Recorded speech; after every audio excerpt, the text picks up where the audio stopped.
Europe 1 matin. Nicolas Caro, l'actualité littéraire. C'est le jour J. Le Goncourt sera décerné aux alentours de 13h. Donc ça se passe comme d'habitude au restaurant chez Drouan, à Paris. Vous nous proposez donc un livre sur le Goncourt. Ça va devenir la Bible du Goncourt, même 120 ans de prix Goncourt, une histoire littéraire française signée Catherine Valenti et Jean-Yves Le Naour, le grand spécialiste de la Première Guerre mondiale. C'est chez Omnibus et Perrin, coédition pour ce pavé de 600 pages grand format. Il y a tout.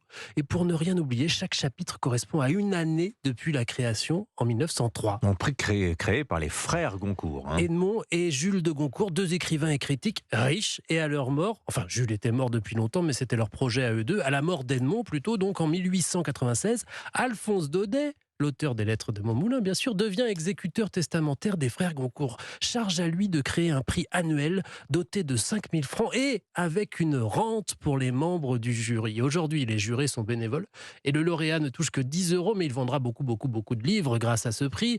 C'était une sorte de contre-académie française jugée vieillotte et surtout un prix censé remettre en valeur le roman, le vrai roman romanesque. Ça aussi, ça évolue. C'est pas toujours le cas du Goncourt actuel. Les termes exacts du Testament, les voilà. Le Goncourt est censé récompenser, je cite, le meilleur ouvrage d'imagination en prose paru dans l'année. Voilà, ce qu'est un roman donc. Voilà. Et ensuite, prix donné à la jeunesse, à l'originalité du talent, aux tentatives nouvelles et hardies de la pensée et de la forme. À qualité égale, le roman aura toujours la préférence sur les autres genres, est-il écrit. 1903 donc pour le premier lauréat. Qui le remporte ? Un certain John-Antoine No pour Force Ennemie, l'histoire d'un extraterrestre qui prend possession du corps d'un humain.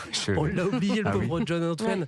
Je l'ai commandé chez mon libraire, je vais vous le faire bientôt. D'ailleurs, tous les Goncourt ne restent pas dans l'histoire littéraire. Loin de là, c'était au restaurant Champeau à l'époque. Ce sera Drouan à partir de 1914 seulement, c'est à côté. Et c'était un dîner, aujourd'hui c'est un déjeuner. Et maintenant, il n'y a plus que 4 finalistes identifiés. Il y a eu 3 sélections avant 1974. Ce n'était pas plus public jusqu'à la révélation finale du roman vainqueur. C'est ce qu'on appelle la rentrée littéraire aujourd'hui. S'articule en fait autour du Goncourt et c'est aussi un marqueur de l'histoire. Ce prix pas que littéraire, soit par les scandales, soit par les contenus des romans, soit par l'actualité. En 40 par exemple, pas de Goncourt. Et en 2020, personne au restaurant à cause de la crise Covid, bien sûr. Et dans ce livre, il y a donc 120 notices qui retracent l'histoire du prix avec controverses insolites, moments de gloire, etc. 120 ans de prix Goncourt, c'est chez Omnibus et Perrin. Vous serez d'ailleurs dans le journal de 8h, force et faiblesse de chacun des 4 finalistes. Le jeu vidéo de la semaine, Caroline Speller, ici, il y a bien 2 héros, 2 marques absolues du genre. Ce sont bien Sonic et Mario. Tous deux sont de retour cette semaine, chacun dans leur propre jeu. Oui, tout à fait, Dimitri. D'un côté, on retrouve sur toutes les consoles la mascotte de Sega, ce hérisson bleu adolescent, basket rouge, capable d'atteindre la vitesse de la lumière dans Sonic Superstars, un hommage à une franchise qui existe depuis 91. On est dans du connu, Dimitri, mais ça marche. Ah oui. Alors Sonic doit une nouvelle fois déjouer les plantes, son ennemi, le docteur Robotnik, qui veut transformer les animaux en robots. Pour ça, on doit traverser 11 décors hyper colorés, allant de la jungle à une fête foraine. Et là, dans une vitesse vertigineuse, c'est alors à nous de sauter, d'éviter tous les obstacles, de trouver les passages secrets, de détruire les ennemis et de récolter les fameux anneaux d'or qui font ce petit bruit si connu. Ah ouais. Voilà, ce Sonic Superstar se joue même jusqu'à 4. Bon, alors là, il faut un peu se synchroniser. C'est pas toujours évident, mais ce qui est certain, c'est qu'on s'amuse. Et donc face à Sonic, on retrouve la mascotte de Nintendo, Super Mario Bros Wonder, c'est sur Switch.